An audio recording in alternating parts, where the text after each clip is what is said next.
हरे कृष्णा। बृहत नारदीय पुराण में कहा गया है कि तुलसी देवी के बिना किया गया कोई भी पूजा, भगवान को भोग अर्पण तथा स्नान प्रामाणिक माना नहीं जाता। तुलसी के बिना कुछ भी खाने या पीने की वस्तुओं को भगवान स्वीकार ही नहीं करते। वैदिक संस्कृति में तो तुलसी को हरिप्रिया भी कहा गया है। क्या आप जानते हैं कि भक्ति पथ पर अग्रसर होने वाले या ऐसी इच्छा रखने वाले किसी भी भक्त को वृंदा देवी यानी कि तुलसी देवी के कृपा के बिना वृंदावन में प्रवेश प्राप्त हो ही नहीं सकता है। और इसीलिए तुलसी देवी की सेवा के महत्व को हम सभी जानते हैं। लेकिन समस्या आती है सर्दियों के मौसम में, जब हम देखते हैं कि सर्दियों में बहने वाले शीतलहरों की वजह से तुलसी के पौधों को नुकसान पहुंचती है और परिणाम स्वरूप कई बार हमारे घर में, गमले में तथा उद्यानों में रखे गए तुलसी के पौधे सूख जाते हैं। मुझे यकीन है कि आजकल हम में से कई लोग इस समस्या से बहुत परेशान होंगे।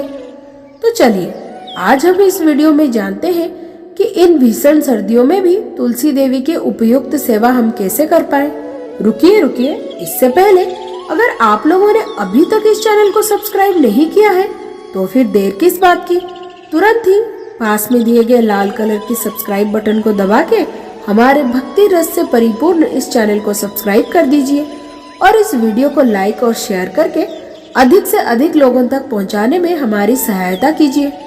तो चलिए आज हम आपको तुलसी देवी के देखभाल करने के लिए कुछ विशेष उपाय बताएंगे और इस वीडियो के एंड में आप सबके लिए एक अत्यंत जरूरी तथा महत्वपूर्ण बोनस पॉइंट भी लेकर आएंगे। तो चलिए शुरू करते हैं आज की हमारी वीडियो।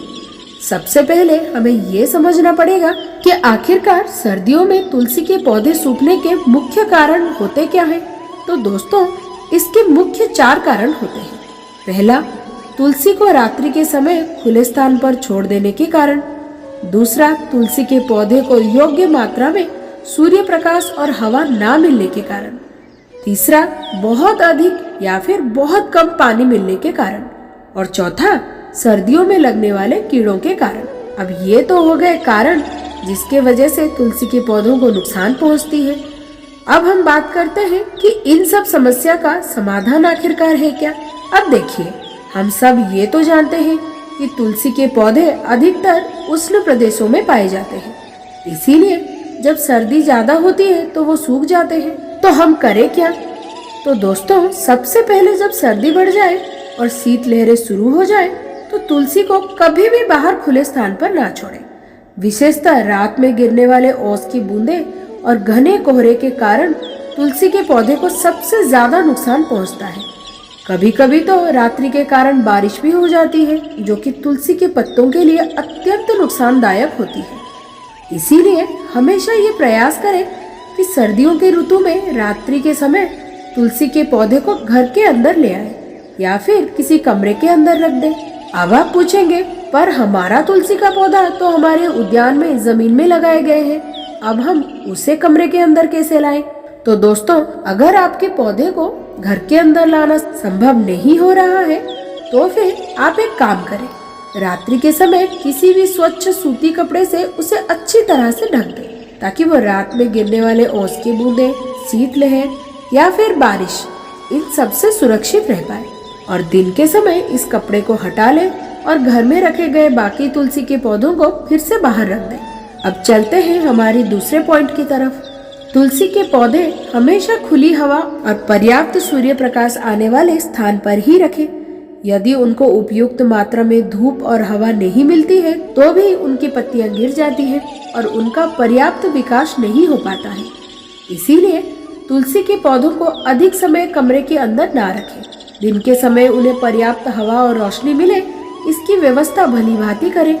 कई बार तो ऐसा भी होता है कि हम तुलसी के पौधे को घर के अंदर तो ले जाते हैं, परंतु दिन के समय जब पर्याप्त रोशनी और हवा आती है तब बाहर रखना भूल जाते हैं। इसके वजह से क्या होता है कि वह पौधा धीरे धीरे सूख जाता है।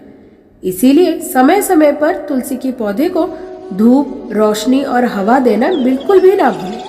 तीसरा, सर्दियों की ऋतु में तुलसी के पौधे को ज्यादा पानी की आवश्यकता नहीं होती, इसीलिए उसमें उतना ही पानी डालें जिसमें बस उनकी मिट्टी गीली हो जाए और पौधे की जड़ें भी नम रहे।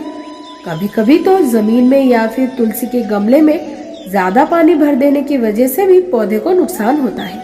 इसीलिए निश्चित मात्रा में ही पानी दें। दूसरे दिन जब आप पानी देने जाएं, तो ये जरूर निश्चित करें कि पौधे की सतह ज्यादा सूखी भी नहीं होनी चाहिए और ना ही ज्यादा गीली। अब आप सोचेंगे कि मेरे पौधे में ज्यादा पानी है, ये मुझे कैसे पता चलेगा? तो दोस्तों, उसका एक लक्षण ये भी होता है कि उसकी पत्तियां धीरे धीरे हल्के रंग की हो जाएंगी और जो ताजा पत्तियां हैं वो भी गिरने लगेगी। चौथा, तुलसी का पौधा मिट्टी के द्वारा सांस लेती है, इसीलिए कुछ समय बाद वो मिट्टी कठोर हो जाती है और जल सोखने की उसकी क्षमता भी कम हो जाती है। परिणाम स्वरूप उसमें हवा का आवागमन कम हो जाता है। अब इस समस्या का समाधान कैसे करें? उसके लिए आप एक चम्मच या ऐसे कोई अन्य सामान से लगभग आधा इंच की मिट्टी खोदें और उन गड्ढों को तोड़कर जमीन को फिर से समतल बना दें। लेकिन ये ध्यान जरूर रखें कि ऐसे करते समय तुलसी की जड़ों को नुकसान ना पहुंचे। हम में से कुछ लोग इस समस्या से भी परेशान होंगे कि इन सर्दियों के मौसम में तुलसी के पत्तों के ऊपर काले रंग के छोटे छोटे कीड़े लग रहे हैं और पत्तियों पर कुछ दाग भी दिखाई दे रहे हैं। अगर आप भी उन लोगों में से एक हैं जिनके पौधों में ऐसे संकेत दिखाई दे रहे हैं, तो फिर दोस्तों सावधान हो जाइए। आपकी तुलसी को अधिक सेवा की आवश्यकता है। कीड़ों को हटाने के लिए केमिकल या फिर किसी भी और तरह की रसायन के प्रयोग करने की कोई आवश्यकता नहीं है। इसका एक बहुत ही अच्छा समाधान है अगर आप नीम के पानी को इन पौधों पर छिड़क सके और उसे नियमित रूप से फव्वारे से धो सके। इस तरह से जब आप तुलसी के पौधे को धो रहे हैं तो पत्तियों के निचले हिस्से को भी ध्यान में रखें, क्योंकि ये वही जगह है जहाँ पर ज्यादा कीड़े पनपते हैं। अब चलते हैं छठी बात की तरफ। हम सबने देखा होगा कि हमारी पौधों पर कभी कभी बहुत सारी सूखी मंजरियां लगी हुई होती हैं। दोस्तों, क्या आप जानते हैं कि ये मंजरियां तुलसी देवी का बोझ बढ़ा देती है? इसीलिए उन्हें सावधानी पूर्वक हाथ से धीरे धीरे निकाल दीजिए। अब बात करते हैं हमारी सातवीं और सबसे महत्वपूर्ण बात के बारे में। तुलसी के पत्ते तथा इन मंजरियों का प्रयोग सिर्फ भगवान को भोग लगाने के कार्य में ही करें और किसी भी कार्य के लिए हमें तुलसी की पत्तियों को तोड़ना नहीं चाहिए। इन पत्तियों को चबाना, उबालना, पीसना या फिर अन्य किसी कार्य के लिए तोड़ना अपराध माना जाता है। तुलसी की पत्तियों को दिन में किसी भी समय पर ना तोड़े। अपने द्वारा निर्धारित की गई किसी समय पर अपनी आवश्यकता के अनुसार दिन में एक बार तुलसी के पत्ते तोड़ लें। अब तुलसी देवी को जल देने का और पत्तियों को तोड़ने का आदर्श समय सुबह 7 से 9 बजे का माना जाता है। ये तो हो गई तुलसी की पौधों का इन भीषण सर्दियों में कैसे ध्यान रखें इसकी बातें। अब देखिए, तुलसी देवी कोई साधारण पौधा तो है नहीं, वो तो ठहरी साक्षात भगवान श्री कृष्ण की शुद्ध भक्त। उनकी सेवा तो व्यक्तिगत रूप में ही होनी चाहिए, है ना? जहाँ भगवान श्री कृष्ण की भक्ति होती है और जहाँ धर्म की 4 नियमों का भलीभांति पालन होता है, वहाँ तुलसी देवी सदैव निवास करती है। इसीलिए तो भगवान के प्रति आपकी भक्ति में जितनी तीव्रता और निष्ठा बनी रहेगी, उतना ही तुलसी देवी के आपके प्रति कृपा बनी रहेगी और वो कभी भी आपके घर के आंगन को छोड़कर नहीं जाएंगी। तो दोस्तों, चलिए इन कुछ बातों का ध्यान रखते हुए इस शीत ऋतु में भी तुलसी देवी का प्रेम और सावधानी पूर्वक सेवा करते हैं और उनकी चरणों में भगवान के प्रेममयी तथा भक्तिमयी सेवा प्राप्त करने के लिए प्रार्थना करते हैं। हरे कृष्ण।